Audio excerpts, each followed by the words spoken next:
ایک فقیر آیا دسترخوان پہ بیٹھا، جب اس کے قریب پہنچ کے اس کے سامنے کھانا ڈالنے گئی تو فقیر نے کہا میں تیرے ہاتھ سے نہیں کھاؤں گا۔ اس کو بلا جس نے دعوت دی۔ اب یہ کچھ کہہ بھی نہیں سکتی کہ وہ تو مر چکا۔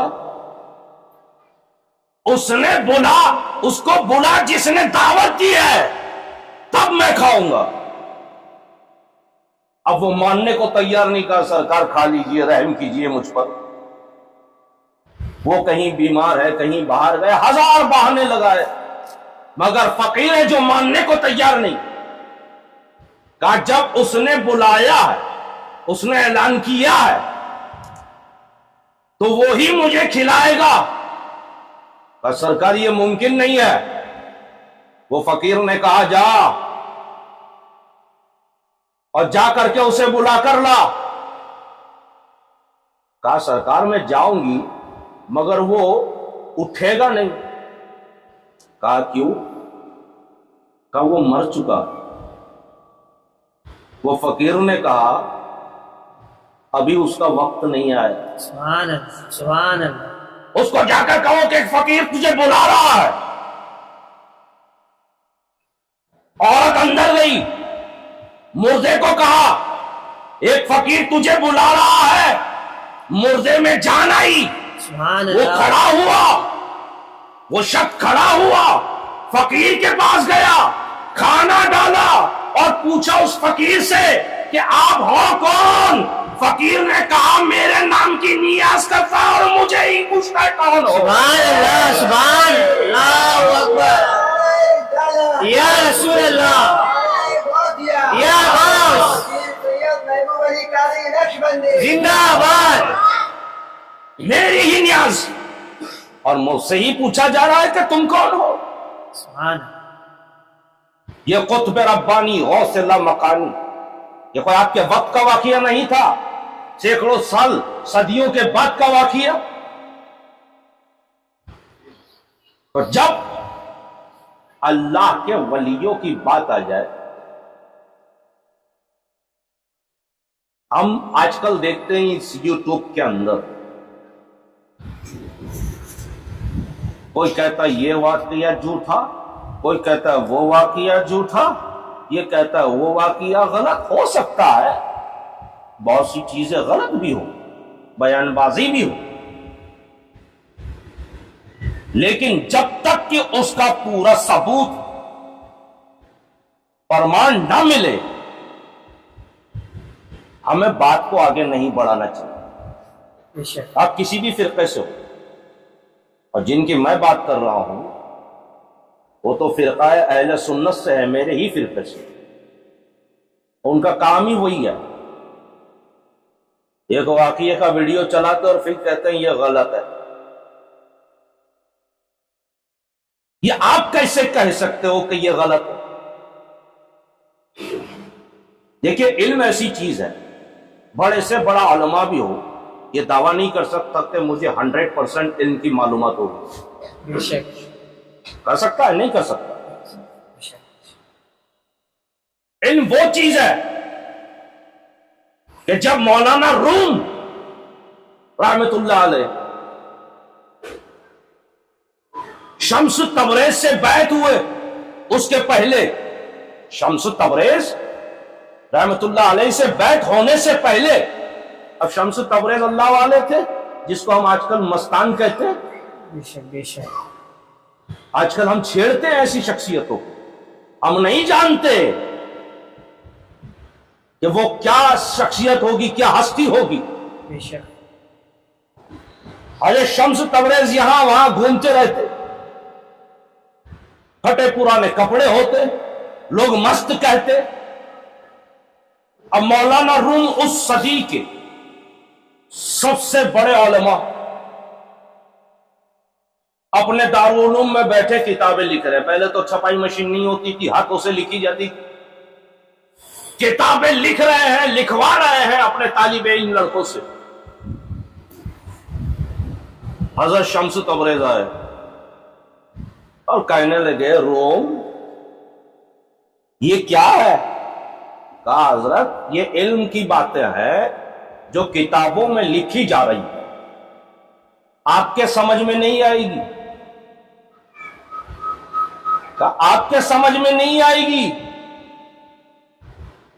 جو ہمارے سمجھ میں آ رہا ہے وہ آپ کے سمجھ میں نہیں آئے گا۔ شمس تبریز نے کہا اب ایک ایسا حوض نما پانی کا، اس کے بارڈر پر بیٹھے ہوئے طالب علم کتاب لکھ کر کے سکھا رہے تھے وہ سیاہی کو، شمس تبریز پہنچ گئے، کہا ہو گیا تمہارا کام؟ کہا نہیں حضرت ابھی آخری پنہ باقی ہے، سینکڑوں کتابیں لکھ دی، آخری کتاب کا آخری پنہ لکھنا باقی ہے۔ ابھی سوچئے کتنی محنت لگی ہوگی، سالوں کی، اتنے طالب علم اتنے سال کی جو ہے وہ علم دین لکھا ہوا ہے اس میں۔ کہا ٹھیک ہے، تھوڑی دیر یہاں وہاں گھومے پھر آئے، اب ہو گیا؟ کہا آدھا پنہ باقی ہے، پھر گئے پھر آئے، اب ہو گیا؟ کہا آخری لائن باقی ہے۔ جب مولانا روم نے کہا آخری کتاب کی آخری لائن باقی، حضرت شمس تبریز وہیں کھڑے ہو گئے، اور جیسے ہی آخری لائن مکمل ہوئی شمس تبریز نے جتنی بھی کتابیں تھی پانی میں ڈال دی۔ سالوں کا علم، اتنی محنت لکھنے میں، پانی میں جب کتابیں گئی ساری گھل گئی، سیاہی ساری گھل گئی، طالب علم اتنے غصے میں آ گئے کہ انہیں مارنے کے لیے کھڑے ہو گئے۔ مولانا روم نے کہا نہیں ماریے گا مت۔ شمس تبریز کو کہنے لگے حضرت آپ نہیں جانتے اس میں کیا تھا، آپ کو اس کا علم نہیں ہے کہ آپ نے کیا کیا، آپ نہیں جانتے کہ یہ کیا چیزیں تھیں۔ مولانا شمس تبریز نے کہا اچھا کچھ خاص تھا؟ کہا حضرت خاص؟ اسلام سے جڑی ہوئی تمام مسئلے اور جانکاریاں تھی اور آپ کہہ رہے خاص تھا؟ صدیوں کی محنت تھی، سب کو پانی میں ڈال دیا۔ کہا مجھے کیا پتا اس میں کیا تھا۔ مولانا روم نے کہا وہی تو میں کہہ رہا ہوں کہ جو اس میں تھا وہ آپ نہیں جانتے۔ شمس تبریز پانی میں اتر گئے۔ سبحان اللہ۔ مولانا روم نے کہا اتر کے کیا فائدہ، سیاہی تو پانی میں گھل گئی۔ مولانا روم نے کہا رکو، شمس تبریز نے کہا رکو، وہ ساری کتابوں کو باہر نکالا، باہر نکالنے کے بعد وہ کتابوں کو جب کھول کر ہاتھ مارا تو پانی نہیں مٹی نکل رہی تھی۔ سبحان اللہ۔ مولانا روم نے جب دیکھا کہ ایک بھی حرف پانی میں گھلا نہیں ہے، جیسے تھا ویسے ہی ہے، کہا یہ کیسے ہوا سرکار؟ شمس تبریز نے کہا تو نے کہا تھا اس میں جو ہے وہ میں نہیں جانتا، لیکن میں نے جو کیا وہ تو نہیں جانتا۔ سبحان اللہ، سبحان اللہ۔ تو یہ اللہ کے ولیوں کا ایک مزاج ہوتا۔ آج کل کے دور کے اندر اب دیکھیے گا، میں نے ہمیشہ بارہا کہا، آج بھی کہتا ہوں، اللہ تبارک و تعالی ہمیں اور آپ کو راہ راست پہ رکھے، آمین آمین بھٹکنے سے بچائے۔ آمین۔ ایسے ایسے پیرانے حضرات لانچ ہو چکے ہیں، کوئی ناچ رہا ہے، کوئی گا رہا ہے، کوئی مسجد میں بیٹھ کر ذکر کے نام پر بے حرمتی کر رہا ہے۔ اب یوٹیوب پہ دیکھیے تو ہم اور آپ کون سی سنیت پر عمل کر رہا ہے؟ کیا غوث اعظم نے ہمیں اس کا درس دیا یا ایسا درس دیا کہ اللہ کا ذکر کرو تو مسجد کے اندر بھاگتے ہوئے، دوڑتے ہوئے، اچھلتے ہوئے، کودتے ہوئے؟ میں نے تو ایک ویڈیو میں دیکھا ایک حضرت بیٹھے ہوئے اپنے کوئی جو تھے وہ مرید، وہ قریب آتا ہے، ان کو ہاتھ لگاتے ہیں، وہ کرنٹ مارتا ہے اور پتہ نہیں کیا وہ حاجری ٹائپ کا کچھ کرنے لگتا۔ جب میں نے وہ ویڈیو دیکھا تو وہ پیر صاحب پہ زوم کیا، مجھے لگا شاید کچھ کرنٹ ورنٹ وائر ڈالا ہوگا۔ میرے قریب جو بندہ بیٹھا آ رہے حضرت دیکھیے کیا پیر صاحب ہے. میں نے کہا یہ کرنٹ والے پیر صاحب,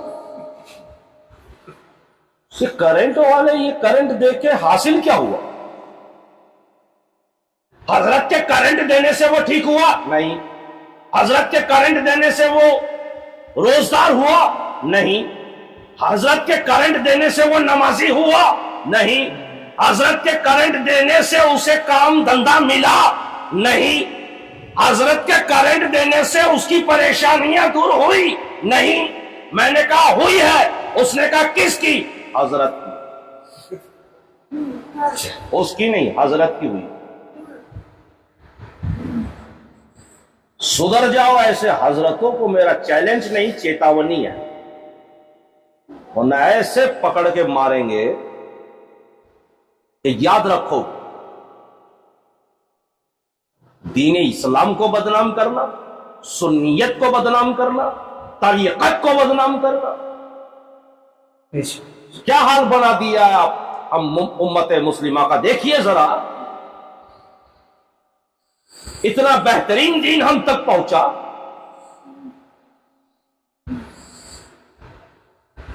اور ہمیں کون سی راہ پہ چلا دیا گیا؟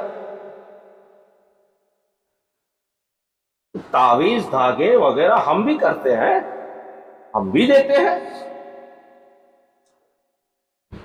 لیکن ہم یہ سمجھتے ہیں, اور آپ کو بھی سمجھنا ہوگا, آپ کو اگر لگتا ہے کہ تعویذات سے کام بنتا ہے تو یاد رکھیے یہ گناہ کر رہا ہے. کام میرا رب بنانے والا. بے شک بے شک بے شک. تعویذات صرف ایک ایپلیکیشن سمجھیں جو رب کی بارگاہ میں دی جاتی ہے, ایک ایپلیکیشن جو میرے رب کی بارگاہ میں دی جاتی ہے. جیسے دعا کے کئی طریقے, اسی میں کا ایک طریقہ. لیکن اسی تعویذات کے نام پر آج ٹھگا جا رہا ہے, ڈرایا جا رہا ہے, لوٹا جا رہا ہے. بے شک بے شک. آپ میں سے کئی لوگ صدیوں سے جڑے ہوئے ہم سے. ارے ہم تو بلکہ کوشش کرتے ہیں کہ آپ تعویذات سے پرہیز کریں, جہاں ضرورت ہے وہاں ٹھیک. اب آپ کہیں گے حضرت آپ کا تو کام ہی تعویذات دینا ہے یا مرید بنانا, آپ ان سب چیزوں پہ بات کریں گے, اپنے ہی پیر پہ کلاڑی مار رہے ہو. کیونکہ میرے لیے یہ کوئی دھندا نہیں ہے, میرے لیے یہ کوئی بزنس نہیں ہے. مجھے جو عطا ہوا نسب با نسب, تو عطا کے ساتھ حکم بھی ہوا کہ یہ تمہارا نہیں ہے, یہ ان لوگوں کا حق ہے جو پریشان ہے, یہ ان لوگوں کا حق ہے جو بے روزگار ہے. تمہیں ان تک اسے پہنچانا ہے. ہم تو صرف ایک ڈاکیا ہے, پوسٹ مین, اس سے زیادہ ہم کچھ نہیں ہے.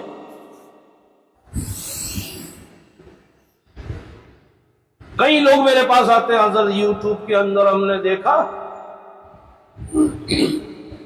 اتنی بار یہ سورہ پڑھیں گے روزانہ تو پیسوں کا انبار لگ جائے گا.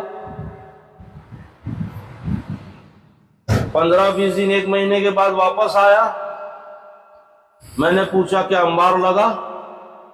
اس نے کہا ایک بھی دن میں نے ناغہ نہیں کیا. یوٹیوب والے حضرت نے کہا, میں ان کو یوٹیوب والے حضرت کہتا ہوں, یوٹیوب والے حضرت نے کہا کہ پیسوں کا انبار لگ جائے گا. میں نے 1 مہینہ پڑھا, انبار تو نہیں لگا.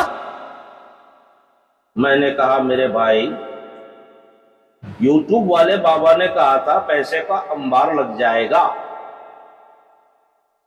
کس کا لگ جائے گا یہ نہیں کہا تھا.